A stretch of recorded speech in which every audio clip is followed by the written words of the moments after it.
नमस्कार दोस्तों, 1000 question series में आपका स्वागत है। इसके पहले की वीडियो आपको मेरे चैनल की प्लेलिस्ट में मिल जाएंगी दोस्तों। चलिए आगे की बात करते हैं। ठीक है दोस्तों, यहाँ हम ITI TO 2022 के लिए तैयारी कर रहे हैं दोस्तों। मैं कहूँगा कि इन प्रकार के क्वेश्चन के साथ साथ आप मेरे जो थ्योरी वाले वीडियो आप उनको भी देखिए, ताकि आपके जो भी डाउट है वो क्लियर हो सके। चलिए शुरुआत करते हैं क्वेश्चन नंबर 201 से। What is the use of catalytic converter. अब ये कैटालिटिक कन्वर्टर क्या होता है दोस्तों?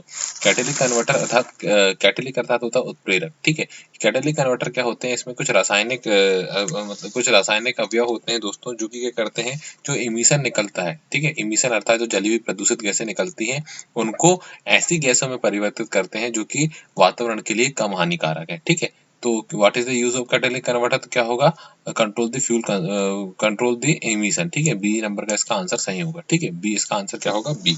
ठीक है, नेक्स्ट क्वेश्चन देखते हैं दोस्तों। What is the purpose of EGR? EGR मतलब होता है दोस्तों एग्जॉस्ट गैस रीसर्कुलेशन। ठीक है, एग्जॉस्ट गैस रीसर्कुलेशन का काम क्या होता है दोस्तों? देखिए, ये भी कहीं ना कहीं से प्रदूषण को नियंत्रित करने वाली चीज है। ठीक है, जो अधिक जली हुई गैसें बाहर निकल जाती हैं, ठीक है, अधिक जली हुई गैसें बाहर निकल जाती है, उनको हम पुनः एयर इनलेट मैनिफोल्ड में प्रवेश करा के क्या करते हैं, इनका प्रॉपर कंबसन कराते हैं, जिससे क्या ऐसा हो, प्रदूषण कम हो। तो ठीक है, इसका आंसर होगा रिड्यूस NOx अर्थात नाइट्रोजन के ऑक्साइड को कम करना। ठीक है, where is the acronym for DPF in exhaust emission system. तो DPF का मतलब होता है दोस्तों डीजल पार्टिकुलेट फिल्टर। ठीक है, ये क्या करता है? ये भी इमिशन को कंट्रोल करने वाला एक फिल्टर है, जो कि डीजल के जो पार्टिकुलेट होते हैं उनको फिल्टर करने का काम करता है। ठीक है, what is the purpose of EVAP canister? EVAP canister दोस्तों क्या होता है? ई-वेप कैनिस्टर का काम ये है कि क्या होता है, ये जो वाष्प के कारण ईंधन का जो लॉस होता है, ठीक है, उसको, या वाष्प के कारण क्या होती है, जो आपका इमिशन होता है, उसको कंट्रोल करने के लिए ई-वेप का प्रयोग किया जाता है।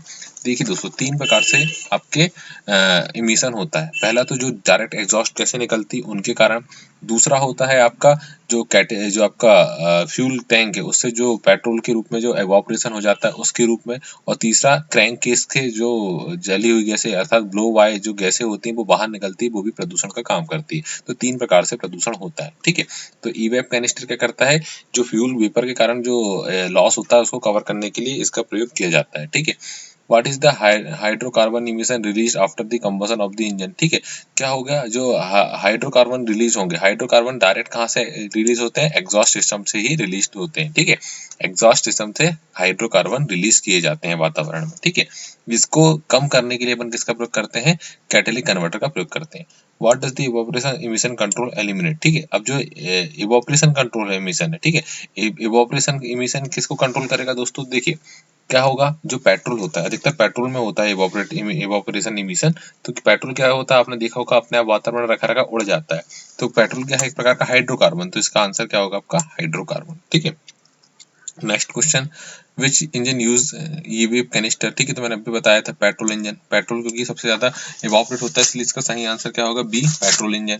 ठीक है, बी इसका सही आंसर होगा। ठीक है, अगला क्वेश्चन है, which is use to absorb fuel vapour in the EVAP canister? ठीक है, ईवेप कैनिस्टर में कौन को फ्यूल वेप को एब्जॉर्ब कर लेता है? ठीक है, फ्यूल वेपर की जो एब्जॉर्ब कर लेता है, उसका आंसर पूछ रहा है दोस्तों। तो इसका सही आंसर है एक्टिवेटेड चारकोल। ठीक है, चारकोल क्या करता है, जो इसको अपने अंदर एब्जॉर्ब कर लेता है और वातावरण में जाने से रोकता है, जिससे क्या होता है, आपका प्रदूषण नियंत्रित होता है। ठीक है, Name the emission control technique when some amount of gases feed into the intake manifold of running engine। ठीक है, अब इसमें वो क्या होता है दोस्तों, इमिशन कंट्रोल को इमिशन कंट्रोल करने के लिए जो एग्जॉस्ट गैसें होती हैं उनको क्या कर देते हैं, फिर से इंटेक मैनिफोल्ड में प्रवेश करा देते हैं। तो इसको बोलते हैं, देखिए नाम से ही स्पष्ट, इसका एग्जॉस्ट गैस रिसर्कुलेशन, मतलब निष्कासित वायु का पुनः संचरण, यही इसका क्या होगा? आंसर। ठीक है, ये इसके लिए एक वाल्व भी होता है दोस्तों। ठीक है, EGR वाल्व बोलते हैं जिसको। ठीक है, ये कैसा वाल्व होता है? EGR वाल्व होता है, और ये ऑटोमेटिक टाइप का भी होता है, जो कि अपने आप डिसाइड कर लेता है सेंसर द्वारा कि कब इसे गैस को रिसर्कुलेट करना है। ठीक है,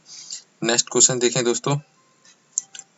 what is the purpose of selective catalytic reduction, ठीक है, सिलेक्टिव कैटेलिटिक रिडक्शन, ठीक है, इसका उद्देश्य क्या है यह पूछ रहे दोस्तों। तो ये सिलेक्टिव कैटेलिटिक रिडक्शन जो है दोस्तों, यह भी एक विधि है, ठीक है, जिसमें क्या होता है कुछ खास अवयव इमिशन में कुछ निकलने वाले कुछ खास अवयव है उनको कॉन्सेंट्रेट किया जाता है इस विधि में, ठीक है। तो इसका आंसर क्या है, नाइट्रोजन के ऑक्साइड को खत्म करना, ठीक है। तो SCR जब भी आए, ठीक है, SCR जब भी आपको दिखे तो इसका कहीं ना कहीं से क्या है, कनेक्शन क्या है, नाइट्रोजन के ऑक्साइड है। और याद रखना दोस्तों, जो कैटेलिक कन्वर्टर है वो हाइड्रोजन को हाइड्रोकार्बन को पानी में, कार्बन मोनोऑक्साइड को कार्बन डाइऑक्साइड में और नाइट्रोजन के ऑक्साइड को नाइट्रोजन गैस में बदल देते हैं, कैटेलिक कन्वर्टर, ठीक है। What is the reason for the emission of particular matter, ठीक है, पर्टिकुलर मैटर का क्या कारण है, ठीक है।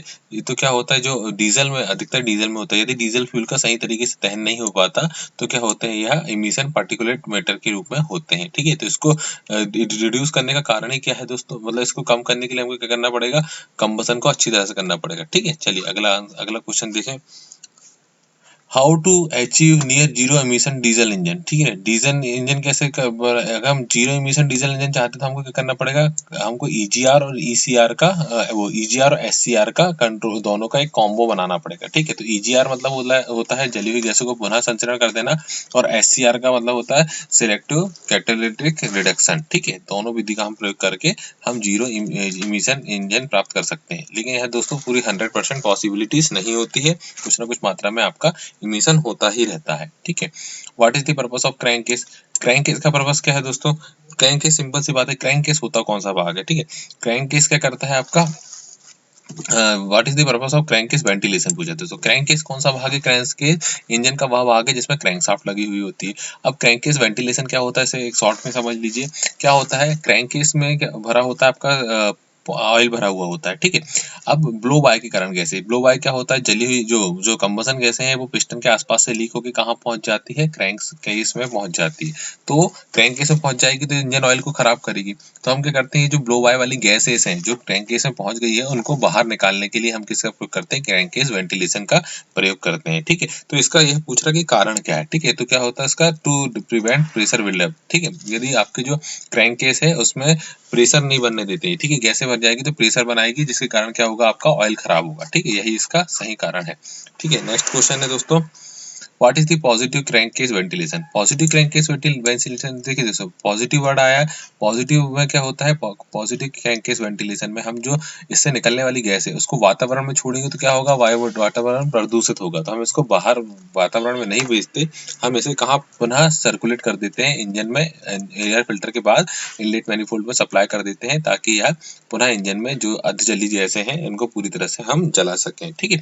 तो इसका आंसर क्या है, SC present in the blow bye reduce, ठीक है, मतलब ब्लो बाय गैसों में जो हाइड्रोकार्बन है उनको पुनः अपन जलाकर खत्म कर दें, ठीक है। अगला क्वेश्चन है, वेयर EGR वाल्व कनेक्टेड, अभी मैंने बताया था EGR वाल्व मतलब एग्जॉस्ट गैस रिसर्कुलेशन वाल्व, ये कहाँ से कनेक्टेड होगा दोस्तों, यह कनेक्टेड होगा आपका exhaust system and intake system के बीच में, ठीक है, एग्जॉस्ट सिस्टम और इनटेक सिस्टम के बीच में। यह इंश्योर करता है कि कब हमें एग्जॉस्ट गैस को पुनः सप्लाई करना है और कब हमें सप्लाई नहीं करना है, ठीक है। नेक्स्ट क्वेश्चन है, which one is strong electromagnetic switch in starting system, electromagnetic switch क्या होता है दोस्तों, जब याद रखना किसी नर्म धातु में यदि तार को लपेट दिया जाए तो वह क्या बन जाता है, आपका इलेक्ट्रोमैग्नेट, अर्थात जब उसमें विद्युत धारा प्रवाहित की जाती है तो वह एक मैग्नेट की तरह कार्य करता है और जब विद्युत धारा की सप्लाई रोक दी जाती है तो वह एक सामान्य धातु की तरह काम करता है, ठीक है। तो यही पूछ रहा है, ठीक है, which one is strong electromagnetic switch in starting system, तो सबसे बड़ा स्ट्रॉन्ग स्विच होता है वो होता है सोलेनोइड स्विच, ठीक है दोस्तों। जब आप स्टार्टिंग स्विच देते हैं ना गाड़ी में तो यही सोलेनोइड स्विच आपकी स्टार्टर मोटर को कनेक्ट करता है, ठीक है, यही होता है आपका सोलेनोइड स्विच, ठीक है। और सोलेनोइड स्विच अलग अलग जगह प्रयोग किया जाता है, और कभी आपको पूछ ले सोलेनोइड क्या है तो सोलेनोइड एक प्रकार का इलेक्ट्रोमैग्नेटिक स्विच है, ठीक है। नेक्स्ट क्वेश्चन देखें, what is the name of drive mechanism, अब यह ड्राइव मैकेनिज्म का नाम पूछ रहा है दोस्तों, ठीक है। तो इसका नाम यह है आपकी एक्सियल ड्राइव, ठीक है। ये कौन सी ड्राइव है दोस्तों, एक्सियल ड्राइव, यह कौन सी है आपकी एक्सियल ड्राइव, ठीक है। ओवर रनिंग क्लच का प्रयोग क्या होगा दोस्तों? ओवर रनिंग क्लच क्या होता है? जब ओवर रनिंग क्लच अर्थात आपका जैसे आपने फ्री व्हील सुना है ना दोस्तों, साइकिल में होता है फ्री व्हील, बस वैसे ही होता है आपका ओवर रनिंग क्लच। ठीक है। बैंडेज ड्राइव क्या करते हैं? स्टार्टर मोटर में पावर बढ़ाने के लिए बैंडेज ड्राइव का प्रयोग करते हैं। ठीक है। और एक्सियल ड्राइव का यह डायग्राम दिया गया हुआ है। ठीक है दोस्तों, चलिए आगे बढ़ते हैं। What is the function of regulator in alternator? किसी भी अल्टरनेटर रेगुलेटर का क्या काम है? तो रेगुलेटर का काम क्या होता है दोस्तों? सिंपल सी बात है, limit the alternator field current as necessary. ठीक है। फील्ड करंट जो है, फील्ड करंट क्या होती है? अब देखो, फील्ड करंट और आर्मेचर करंट। ठीक है। अब समझना फील्ड करंट का मतलब क्या होगा। फील्ड करंट होती है और एक होती है आपकी आर्मेचर करंट। ठीक है। फील्ड करंट का देखिए, किसी भी उपकरण को, किसी भी मोटर को चलाने के लिए क्या चीज चाहिए? दो चीज चाहिए। एक तो चाहिए आपकी चुंबक और दूसरी चाहिए आपका चालक। ठीक है। तो चुंबक और चालक चाहिए। तो जो ये फील्ड वाइंडिंग है, जब आप जानते हैं कि किसी तार में अगर विद्युत धारा प्रवाहित कराई जाए तो क्या बन जाती है? मैग्नेट बन जाती है। ठीक है। तो जब वो मैग्नेट बन जाएगी तो हमको क्या चाहिए? किसी भी मोटर में आपको एक मैग्नेट चाहिए और एक क्या चाहिए? एक आर्मेचर चाहिए। तो ये जो इलेक्ट्रोमैग्नेट है, ठीक है, उसी को जो इलेक्ट्रोमैग्नेट बनाने के लिए जो वाइंडिंग की जाती है, उसी हम क्या बोलते हैं? फील्ड वाइंडिंग कहते हैं। ठीक है। तो यह क्या करता है? Limit the alternator field current. ठीक है। यह अल्टरनेटर की फील्ड करंट को नियंत्रित करता है। ठीक है। Which part prevent back flow of current in alternator? ठीक है। बैक फ्लो ऑफ करंट को इसको कौन रोकेगा दोस्तों? तो ये देखिए, अलग अलग चीज दी है वो, यहाँ पे सबका अलग अलग काम होता है। तो इसका मतलब है रेक्टिफायर डायोड। ठीक है। अब मैं सारे के काम बता दे रहा हूँ। रेगुलेटर क्या होता है दोस्तों? करंट और वोल्टेज को रेगुलेट करता है। रोटर कॉइल क्या होती है? जो आर्मेचर की जो कॉइल होती है उसी हम रोटर कॉइल कहते हैं। स्लिप रिंग क्या करती है? स्लिप रिंग रोटर कॉइल में विद्युत धारा को प्रवाहित करने देती है। और रेक्टिफायर डायोड क्या होता है? करंट को वापस आने से रोकता है और यह कन्वर्ट भी करता है एसी को डीसी में। ठीक है। नेक्स्ट क्वेश्चन है, which one is connected to the starter motor shaft? ठीक है। स्टार्टर मोटर शाफ्ट के साथ कौन जुड़ा रहेगा? Ring gear. और रिंग गियर किसमें लगा रहता है दोस्तों? रिंग गियर लगा रहता है फ्लाई व्हील में लगा हुआ रहता है। सर्किट का नाम बताइए। अभी सर्किट जो है दोस्तों, यह है कौन सा सर्किट है? यह है स्टार्टिंग सर्किट है। देखिए, ये देखिए स्टार्टिंग सर्किट कैसे पहचाने आपने? ये बैटरी है, बैटरी का दी चाबी दी है इग्निशन स्विच, और ये कहाँ जा रही है आपकी? ये जो लगा हुआ सोलोनाइट। तो यह कैसा है आपका? Starting circuit. यह कौन सा सर्किट होगा दोस्तों? स्टार्टिंग सर्किट का डायग्राम है। यह सर्किट डायग्राम भी आपसे पूछ सकता है। ठीक है। Which one is connected in the circuit between battery and starting motor? Battery और स्टार्टिंग मोटर के बीच में क्या लगा रहता है? ठीक है। बैटरी और स्टार्टिंग मोटर के बीच में लगा हुआ होता है आपका सोलेनोइड स्विच। ठीक है। यह एक हाईली इलेक्ट्रोमैग्नेटिक स्विच होता है। ठीक है। यह लगाया जाता है बैटरी और आपकी जो स्टार्टिंग मोटर है और बैटरी के बीच में इस स्विच को लगाया जाता है। ठीक है। What is the name of part mark S x? ठीक है। तो यह जो पार्ट है, यह क्या पूछ रहा है? तो यह जो पार्ट दिखाया गया है दोस्तों, पहले तो ये जो डायग्राम दिखाया गया है सोलोनाइड स्विच और स्टार्टिंग मोटर का डायग्राम है, स्टार्टिंग सर्किट का डायग्राम है। ठीक है। और इसमें जो पार्ट दिखाया गया है आपको अभी वाला, वो क्या है? आपका प्लंजर है। ठीक है। यह प्लंजर ऑपरेट होता है इलेक्ट्रोमैग्नेट से, और ये इलेक्ट्रोमैग्नेट की कॉइल है। देखिए, यहाँ से ये विद्युत धारा यहाँ पे जाएगी, विद्युत धारा यहाँ से सप्लाई होकर कहाँ पे जाएगी? इस प्लंजर में जाएगी, और फिर होते हुए कहाँ जाएगी? आपकी मोटर के अंदर प्रवेश करेगी। ठीक है। नेक्स्ट क्वेश्चन देखते हैं दोस्तों। उस भाग का नाम बताइए जो एक्स रूप में चिन्हित किया गया है। ठीक है। तो ये जो है एक्स रूप में दिखाया गया है दोस्तों, ये है आपका क्या? कम्यूटेटर। ठीक है। यह क्या दिखाया गया है? आपका कम्यूटेटर। और याद रखना, कम्यूटेटर हमेशा डायनेमो में होता है, अल्टरनेटर में नहीं होता। कम्यूटेटर हमेशा काय में होगा? डायनेमो के केस में ही होगा, आपके अल्टरनेटर में नहीं होता है। अल्टरनेटर के केस में होती है स्लिप रिंग। ठीक है। अल्टरनेटर के केस में क्या होती है? आपकी स्लिप रिंग होती है। चलिए अगला क्वेश्चन देखते हैं। Where is the carbon brush are connected in a starting motor? Carbon brush starting motor में पूछा है। ठीक है। स्टार्टिंग मोटर में क्या होगा? तो स्टार्टिंग मोटर क्या होगा? कम्यूटेटर में होगा। ठीक है। और ये कम्यूटेटर आपका क्या होगा? स्टार्टर मोटर के भी डायग्राम दिया है दोस्तों। तो स्टार्टर मोटर में भी या तो स्टार्टर मोटर में होगा या तो डायनेमो में होगा। ठीक है। अल्टरनेटर में कम्यूटेटर नहीं होता है। ठीक है। नेक्स्ट क्वेश्चन है दोस्तों। नेक्स्ट क्वेश्चन बोलता है आपका, which part is produce electricity in a vehicle? Simple सी बात है, इलेक्ट्रिसिटी कौन बनाता है? तो इलेक्ट्रिसिटी बनाता कौन है भैया? अल्टरनेटर है। और स्टोर कौन करता है? वो करती है बैटरी। ठीक है। बनाता कौन है? आपका अल्टरनेटर। और स्टोर कौन करेगा? आपका स्टोर करने का काम करती है आपकी बैटरी। ठीक है। स्टार्टिंग मोटर स्टार्ट करती है, इग्निशन कॉइल क्या करती है? इग्निशन कॉइल मतलब जो स्पार्क इग्निशन इंजन है उसमें लगाई जाती है इग्निशन कॉइल। ठीक है। अब ये पूछ रहा है, यह सर्किट का नाम बताइए। यह सर्किट है दोस्तों अल्टरनेटर सर्किट। ठीक है। यह अल्टरनेटर सर्किट होगा। अल्टरनेटर सर्किट से अब जुड़ा हुआ क्या हो सकता है दोस्तों? यहाँ पे यह हो जाएगा आपका चार्जिंग सर्किट। अल्टरनेटर सर्किट या अल्टरनेटर काम क्या होता है? चार्ज करना। तो यह हो जाएगा आपका इसका आंसर चार्जिंग सर्किट, इसका सही आंसर होगा। ठीक है। Which is the rotating part of an alternator. Rotating part क्या होगा? अब देखो ये बहुत अच्छा क्वेश्चन दिया है, ठीक है। अल्टरनेटर में ना दो प्रकार की वाइंडिंग होती है, रोटर वाइंडिंग और स्टार्टर वाइंडिंग, ठीक है।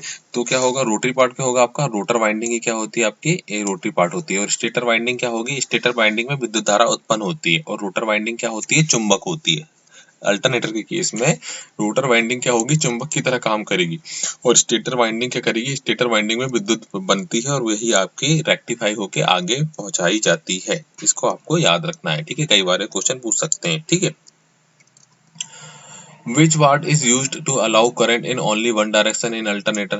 एक ही दिशा में जाने का काम कौन, पहुंचाने का काम कौन करता है भैया? वो है आपका डायोड। डायोड हमेशा एक ही दिशा में करंट को प्रवाहित होने देता है। डायोड वन वे वाल्व की तरह काम करता है इलेक्ट्रिसिटी के रूप में, ठीक है। तो यह एक ही दिशा में करंट को जान देता है और यही एसी को डीसी में कन्वर्ट करने के लिए भी प्रयोग होता है। चलिए नेक्स्ट क्वेश्चन देखते हैं।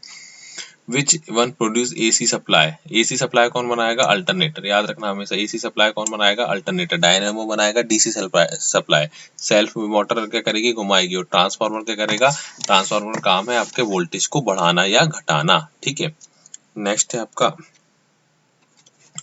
विच one produce DC supply? DC supply dynamo, simple है, डी डी, ठीक है। What is the name of the test carried out? अब देखो यह जो टेस्ट है, यह सबसे पहले किया जा रहा है। ये जो आपको पार्ट दिखाया गया है, ये जो पार्ट है, ये पार्ट है आपका क्या है? यह स्टेटर वाइंडिंग है। और स्टेटर वाइंडिंग किस में होगी? अल्टरनेटर में होती है। स्टेटर वाइंडिंग अल्टरनेटर में होती है। और यह जो टेस्ट किया जा रहा है वो क्या कर रहे हैं? अपन ओपन सर्किट टेस्ट कर रहे हैं। ओपन सर्किट टेस्ट में क्या करते हैं?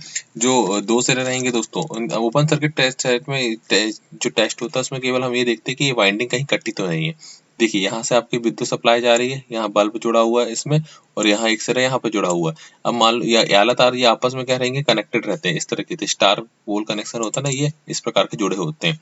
ये देखिए यहाँ पे लेफ्ट वाले डायग्राम में दिखाया ना कहीं ये जुड़ी हुई है। और तीन ये दिए हुए ना दोस्तों, ये तीन वही वाले पॉइंट है। यदि कोई भी वायर कटा होगा तो क्या होगा? ये बल्ब ग्लो नहीं होगा। तो इसको बोलते हैं ओपन सर्किट टेस्ट। मतलब ओपन सर्किट हुआ है क्या नहीं, इस चीज को चेक कर रहे हैं हम, ठीक है।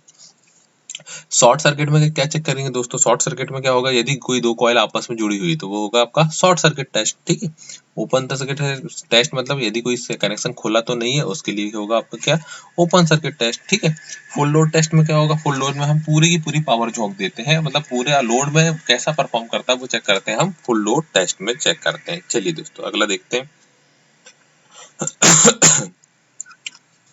विच system is use to the crank the engine?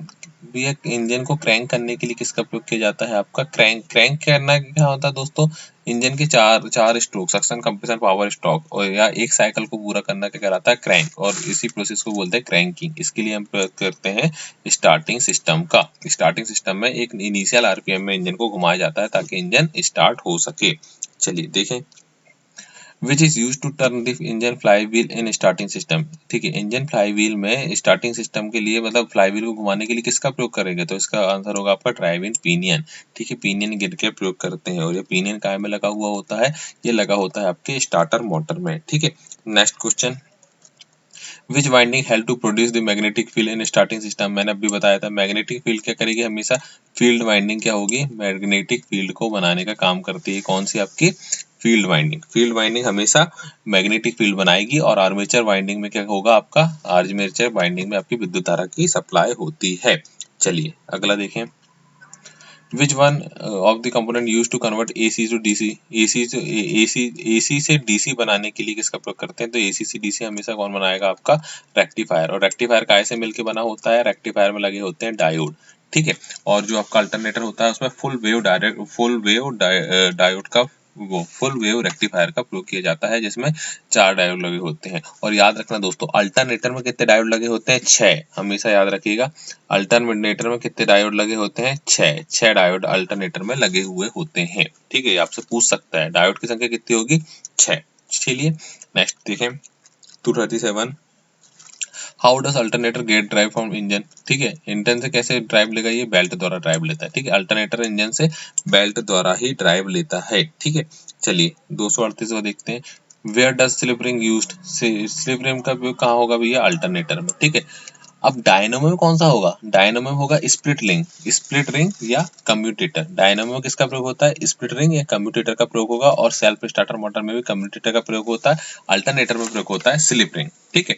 और स्लिप रिंग को निकालने वाले उपकरण को बोलते हैं स्लिप रिंग पुलर, ठीक है। चलिए नेक्स्ट क्वेश्चन 239 क्या बोलता है, where does commutator is used. Commutator का यूज कहाँ पे होगा, आपका डायनेमो में होगा, और कहाँ पे होगा, स्टार्टिंग मोटर में होगा, ठीक है। अल्टरनेटर में किसका प्रयोग होगा, रेक्टिफायर का। ट्रांसफार्मर में किसका प्रयोग होगा, प्राइमरी वाइंडिंग और सेकेंडरी वाइंडिंग का। इग्निशन कॉइल में किसका प्रयोग होगा, इग्निशन कॉइल में भी प्राइमरी वाइंडिंग और सेकेंडरी वाइंडिंग का प्रयोग होगा। इग्निशन कॉइल क्या है, एक प्रकार का ट्रांसफार्मर भी है, कौन सा, उच्चता मतलब क्या करता है, वोल्टेज को बढ़ाने वाला ट्रांसफार्मर इग्निशन कॉइल। कहाँ प्रयोग किया जाता है, पेट्रोल इंजन में या स्पार्क इग्निशन इंजन में प्रयोग किया जाता है, ठीक है। अब क्या चेक कर रहे हैं दोस्तों, यहाँ what is the name of test carried out, ठीक है। अब देखिए आपको यहाँ दिख रहा है, ये क्या दिख रहा है आपका, एक ये तो आप आर्मेचर है, और ये क्या है आपका डायल टेस्ट इंडिकेटर, ठीक है। ये क्या दिखाया गया है आपका, डायल टेस्ट इंडिकेटर। ये आपके मैग्नेटिक स्टैंड में लगा हुआ है, और यह जो चेक कर रहा है इस टेस्ट को बोलते हैं हमें कम्यूटेटर रन आउट टेस्ट करना। मतलब कम्यूटेटर ज्यादा घिसा तो नहीं है, उस बात को चेक कौन कर रहा है, आपका यह आपका जो डायल टेस्ट इंडिकेटर है उसके द्वारा हम यह चेक कर रहे हैं, ठीक है। अब यह क्या चेक कर रहे हैं दोस्तों, इस परीक्षण में हम चेक कर रहे हैं आपके जो आपका आर्मेचर है, ये जो स्टार्टर मोटर का आर्मेचर है दोस्तों, ये क्या है, स्टार्टर मोटर का आर्मेचर वाइंडिंग है, ठीक है। यह स्टार्टर मोटर का आर्मेचर है, ये वाला भाग कम्यूटेटर है, ये मल्टीमीटर है, और ये क्या है, इसकी प्रोब है, ठीक है। इसको हम चेक कर रहे हैं, ठीक है। मतलब हम क्या चेक कर रहे हैं, हम यहाँ पे चेक कर रहे हैं, इंसुलेशन टेस्ट कर रहे हैं, ठीक है, कि यह इन दोनों के बीच में कोई कनेक्शन है क्या नहीं, ठीक है। यदि इन दोनों के बीच में कोई सॉरी दोस्तों, ये इंसुलेशन टेस्ट नहीं है, ये कौन सा टेस्ट है, कंटिन्यूटी टेस्ट, ठीक है। इंसुलेशन टेस्ट चेक करने के लिए क्या करते हैं दोस्तों, इंसुलेशन टेस्ट करने के लिए हम चेक करते हैं, हम कहाँ चेक करेंगे इंसुलेशन टेस्ट का, जिसकी बॉडी में लगा हुआ रहता है मटेरियल, ठीक है। इसमें क्या लगा रहता है, वार्निश की परत लगी रहती है, तो उसको चेक करने के लिए हम इंसुलेशन चेक करते हैं। यहाँ पे हम चेक कर रहे हैं, कंटिन्यूटी टेस्ट कर रहे हैं, ठीक है दोस्तों। तो इसका सही आंसर क्या होगा, सी, कंटिन्यूटी टेस्ट, ठीक है। दोनों के डायग्राम बहुत मिलते जुलते हैं दोस्तों, इसलिए मुझे कंफ्यूजन हो गया था, सॉरी। लेकिन इसका सही आंसर क्या है, कंटिन्यूटी टेस्ट, ठीक है। नेक्स्ट क्वेश्चन देखें दोस्तों 242 बोला, क्वेश्चन बोल रहा है आपको, what is the possible causes for no charge when engine is running. यदि कोई चार्ज नहीं है तो क्या क्या क्या कारण हो सकते हैं, या क्या कारण हो सकता है, यह पूछ रहा है क्वेश्चन, ठीक है। इसका सही आंसर है दोस्तों डी, डिफेक्टिव डायोड। यदि डायोड दोषपूर्ण होगा तो क्या होगा, इंजन चालू होने के दौरान एसी से डीसी में कन्वर्ट नहीं होगा, या सप्लाई में दिक्कत होगी, इसलिए इसका आंसर क्या होगा, डिफेक्टिव डायोड। देखिए बाकी जो है स्लिप रिंग की प्रॉपर सेटिंग ना होना, ये कोई कारण नहीं है। बैटरी क्या होगी, हाफ चार्ज होगा, तो ये तो नो चार्ज की बात हो रही, तो हाफ चार्ज इसका आंसर हो नहीं सकता।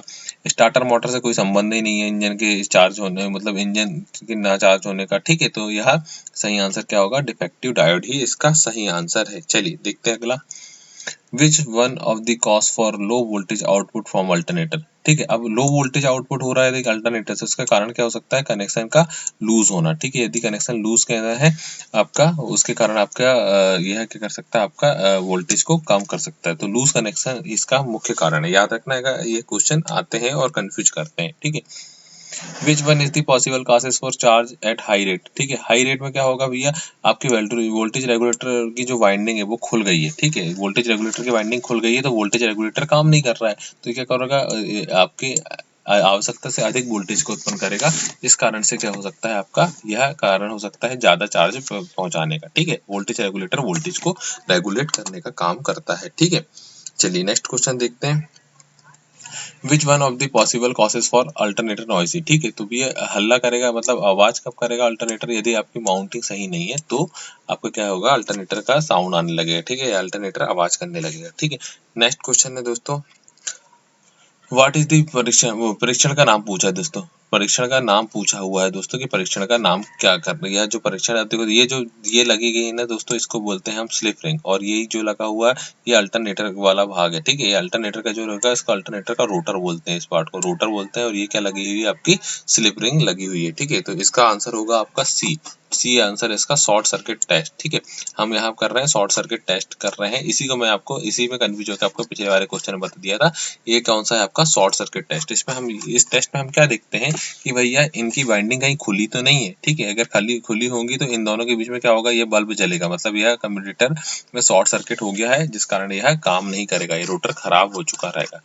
चलिए नेक्स्ट क्वेश्चन देखते हैं 247, what is the effect of taper and ovality a bore. ठीक है, अब देखो यदि किसी टेपर या ओवलिटी आ गई किसमें, बोर में। बोर कहाँ होता है दोस्तों, बोर होता है आपका सिलेंडर में। ठीक है, तो क्या होगा, आपका कंप्रेशन सही तरीके से नहीं होगा, कंप्रेशन लूज हो जाएगा। ठीक है, तो इसका आंसर क्या होगा, कंप्रेशन का लूज होना। क्यों होगा दोस्तों, पिस्टन के आसपास ब्लो बाय होगा, ब्लो बाय होने के कारण कैसा हो जाएगा, कंप्रेशन कम हो जाएगा। तो इसका सही आंसर क्या है, कंप्रेशन लॉस। ठीक है, 248 देखते हैं दोस्तों क्या बोलता है 248। What is the reason for high fuel consumption in diesel engine. ठीक है, तो बहुत सारे कारण हो सकते हैं। तो इसमें क्या होगा, सबसे पहले आंसर है आपका एयर क्लीनर का एयर क्लीनर खराब हो जाना या एयर क्लीनर का जाम हो जाना। ठीक है, आपने देखा होगा अधिकतर आपकी गाड़ी में टू व्हीलर भी है तो आपका क्या होता है, यदि एवरेज नहीं देती गाड़ी तो क्या होता है, एयर फिल्टर खराब हो जाता है। तो इसका सही आंसर क्या होगा, एयर क्लीनर का जाम हो जाना या एयर क्लीनर में क्या हो जाता है, कचरा का जमा हो जाना, यह इसका सही आंसर है। ठीक है, what is the reason for engine overheating. Overheating का क्या कारण, ओवर हीटिंग का क्या कारण होगा दोस्तों, देखो डिफेक्टिव स्टार्टिंग मोटर, तो इसका कोई लेना देना नहीं है हीटिंग से। ठीक है, external fuel leak, improper injection timing, oil pressure high. ठीक है, यह अलग अलग ऑप्शन दिया है। तो देखो अपन एलिमिनेट करेंगे तो एलिमिनेट करने में हमको सही आंसर यहाँ पे मिल सकता है। ठीक है, तो इसका देखो एक्सटर्नल फ्यूल लीक, तो फ्यूल लीक से भी कोई मतलब नहीं है। Oil pressure high, oil pressure का कोई मतलब नहीं है। तो बस केवल एक ही आंसर कनेक्टेड कर लगता है, इंजेक्शन टाइमिंग का गलत होना। ठीक है, इंजेक्शन टाइमिंग गलत होगी तो आपका क्या होगा, फ्यूल ओवरहीट होने का